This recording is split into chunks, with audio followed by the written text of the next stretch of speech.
At yan guys, magpuputol tayo ng buhok. Etong buhok ko na to guys, 8 years na to guys. Pabawas-bawas na lang. Medyo dry na yung buhok ko, ayan o. Dry po yan.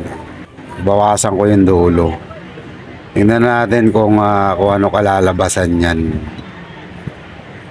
Nakakapanghinayang pero kailangan ko putulan yung dulo eh. Hanggang bewang na po yan guys. Ayan.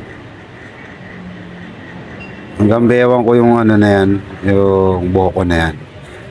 Ganito rin pag layer ng buhok guys. Kung gusto nyo mag layer ng buhok, ayan, suklayin nyo lang pa paharap. Kinakabahan pa yan.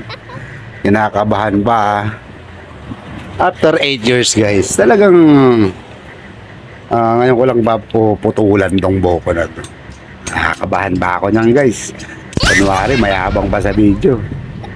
Oh, patutok-tutok pa. Oh, tuloy mo na yan.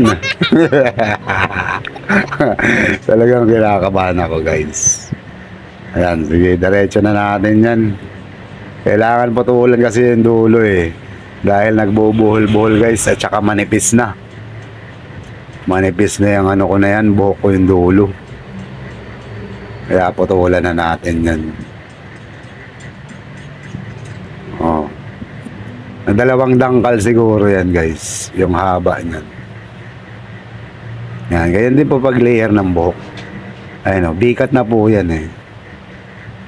Ganyan po ang pag layer ng buhok.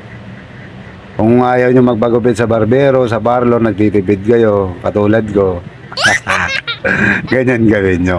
Nood-nood lang sa mga video ng tutorial. Ayan, kung straight naman buhok nyo, ayan na yan. Naka-layer na po yan. Konti na lang ibabawas sa dulo kung gusto nyo pang bawasan. Pero nakabikat na yan. Tulis na yung dulo nyan. Kulot lang talaga ang buhok ko. Saka nasunog sa kulay yan ha. Ayan po. Mga dalawang dangkal po ang ibawas ko dyan. At 8 years. Ngayon ko lang na ano yan. Nabawasan guys. Okay. Salamat sa panonood. Ingat and God bless.